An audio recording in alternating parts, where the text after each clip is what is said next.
Subscribe कीजिए education planet YouTube channel को और बेल आइकन को दबाइए लेटेस्ट एजुकेशन और टेक वीडियोस सबसे पहले देखने के लिए।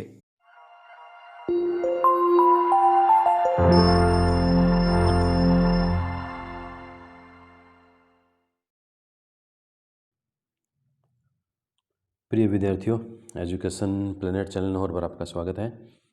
और राजस्थान अध्ययन के इस चैप्टर में आज हम लेंगे राजस्थान का इतिहास। तो चलिए प्रारंभ करते हैं। प्राचीन काल में राजस्थान विभिन्न जनपदों और अंचलों में विभक्त था और ये जनपद और अंचल भौगोलिक स्थान अथवा वहाँ रहने वाली जाति के नाम से जाने जाते थे।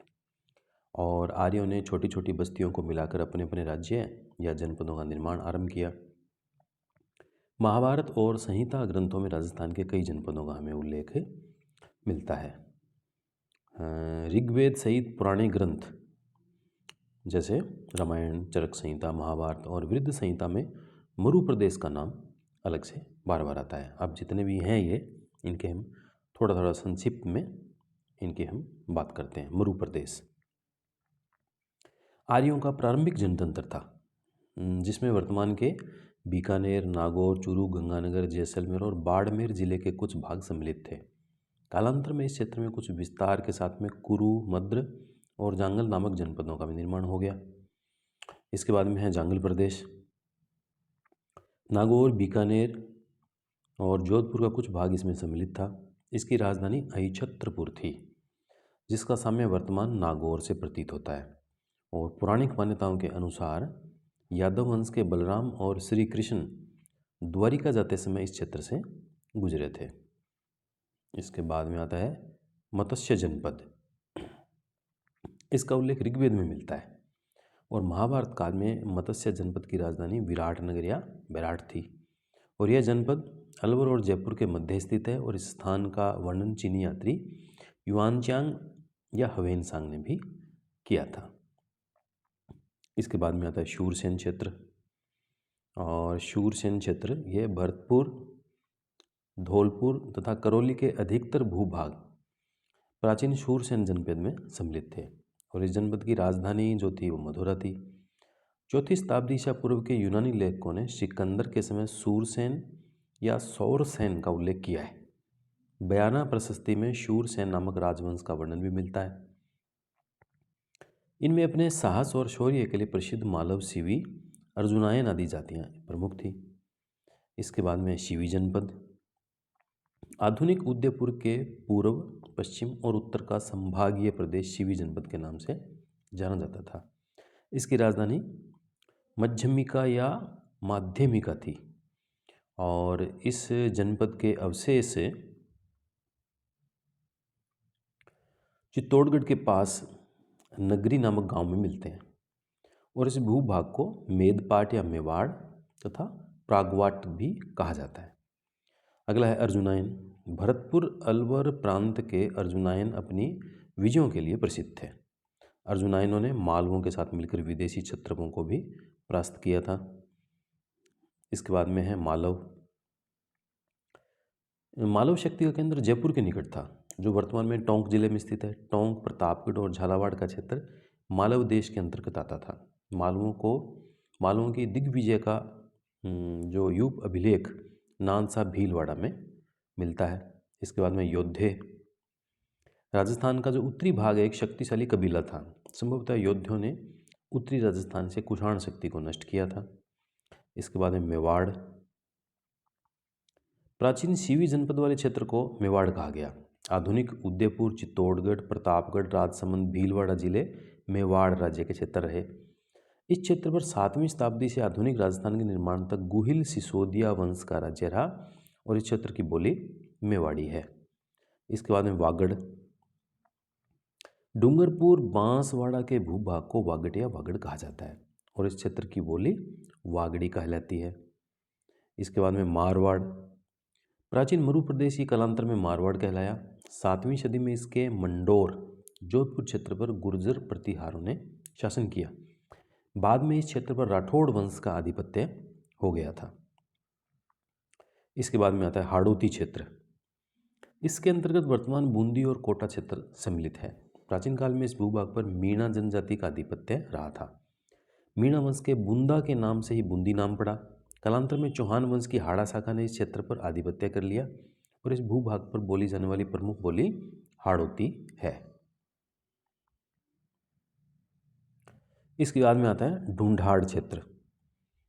जयपुर व इसके आसपास का क्षेत्र ढूंढाड़ के नाम से जाना जाता है और 12वीं सदी में कछवाहा राजपूतों ने यहाँ अपने राजवंश को स्थापित किया। इस क्षेत्र की भाषा ढूंढाड़ी है। मेवात क्षेत्र, अलवर भरतपुर का क्षेत्र जहाँ मेव जाति की अधिकता रही, इसको मेवात कहते हैं। मेवातियों का प्रसिद्ध नायक हसन खान मेवाती था, जो खानवा के युद्ध में राणा सांगा की ओर से बाबर के विरुद्ध लड़ता हुआ मारा गया था। फिर अन्य क्षेत्र में जैसलमेर को माड़ या वल, जोधपुर का दक्षिण भाग गुर्जरत्रा, प्रतापगढ़ को कांठल, झालावाड़ का क्षेत्र मालवा, सीकर चूरू झुंझुनू का क्षेत्र शेखावाटी, ब्यावर अजमेर का क्षेत्र मेरवाड़ा के नाम से जाना जाता था। और ऋग्वेद को प्राचीनतम ग्रंथ यानी प्रथम वेद माना जाता है। क्षत्रप से प्रांत का मुखिया राज्यपाल के रूप में होता है। भारत में शक जाति के शासकों हेतु इसको प्रयुक्त किया गया था। अब जल्दी से इसके वस्तुनिष्ठ प्रश्न देख लेते हैं। पहला है, मत्स्य जनपद की राजधानी थी अलवर, ढूंढाड़, सीवी, विराटनगर, तो इसका होगा विराटनगर। कोटा बूंदी का क्षेत्र कहलाता है शेखावाटी, वागड़, मालविया, हाड़ौती, तो उसका सही उत्तर होगा हाड़ौती। देखिए इसके बाद में है तीसरा प्रश्न है, ब्यावर अजमेर का क्षेत्र कहलाता है शेखावाटी, वागड़, मालव या मेरवाड़ा, तो ये कहलाएगा मेरवाड़ा। बिल्कुल ठीक है।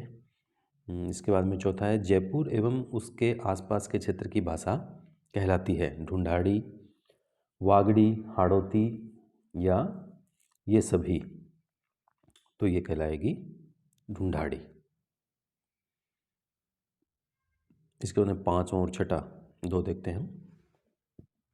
महाभारतकालीन जनपद थे शेखावाटी, मालव, मत्स्य, हाड़ौती, मरु, मेरवाड़ा या गुर्जरत्रा, तो इसका सही उत्तर होगा मत्स्य। छठा है, प्राचीनतम ग्रंथ प्रथम वेद माना जाता है सामवेद, यजुर्वेद, ऋग्वेद या अथर्ववेद, तो इसका सही उत्तर होगा ऋग्वेद। अगला प्रश्न है, शेखावाटी में सम्मिलित जिले हैं जयपुर, सीकर, झुंझुनू या सीकर नागौर चूरू या सीकर चूरू झुंझुनू या अलवर भरतपुर धौलपुर, तो इसका सही उत्तर होगा सीकर चूरू झुंझुनू। ये 3 जिले शेखावाटी में सम्मिलित हैं। अगला खानवा के युद्ध में राणा सांगा की ओर से बाबर के विरुद्ध लड़ते हुए मारा गया वह था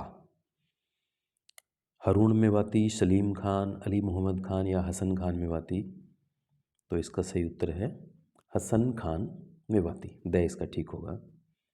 नेक्स्ट देखते हैं, मालव देश के अंतर्गत कौन सा क्षेत्र आता था? टोंक, प्रतापगढ़, झालावाड़ या टोंक दौसा झालावाड़ या सीकर चूरू झुंझुनू या अलवर भरतपुर धौलपुर, तो इसका सही उत्तर होगा मालव देश के अंतर्गत टोंक, प्रतापगढ़, झालावाड़, ये क्षेत्र इसमें आता था, तो ए इसका ठीक होगा।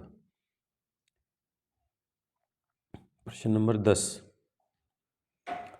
सीवी जनपद की राजधानी थी ढूंढाड़, बेराट, शेखावाटी या मध्यमिका, तो इसका सही उत्तर होगा मध्यमिका। प्रश्न नंबर 11, बयाना प्रशस्ति से किस राजवंश का वर्णन मिलता है? मालव, गुर्जर, सूरसेन, राजपूत, इनमें से कौन सा होगा? बयाना प्रशस्ति से किस राजवंश का वर्णन मिलता है? तो इसका सही उत्तर होगा शूरसेन। इसके बाद में प्रश्न नंबर 12, मत्स्य जनपद का उल्लेख किस वेद में मिलता है? सामवेद, ऋग्वेद, यजुर्वेद या अथर्ववेद, सही उत्तर होगा ऋग्वेद। और 13वां प्रश्न है, प्राचीन समय में गुहिल सिसोदिया वंश का राज्य रहा था मेवाड़, शेखावाटी, अजमेर, मेरवाड़ा या गुर्जरत्रा, तो कहाँ रहा था? सही उत्तर होगा मेवाड़। तो इसका अंतिम प्रश्न है, चौथी शताब्दी ईसा पूर्व के यूनानी लेखकों ने सिकंदर के समय किस जनपद का उल्लेख किया है? शिबी, सूरसेन, मेदपाट या कुरु? सही उत्तर इसका होगा शूरसेन। तो ये राजस्थान अध्ययन में राजस्थान का इतिहास, इसको मैंने बिल्कुल संक्षिप्त रूप में लिया है, जो इम्पोर्टेंट चीज़ें हैं इनको ध्यान में रखते हुए। और नेक्स्ट वीडियो में हम इतिहास जानने के स्रोत, हम प्रयास करेंगे नित्य इस प्रकार का एक वीडियो हमारा बने और धीरे धीरे आपका राजस्थान अध्ययन इसमें कंप्लीट हो जाए।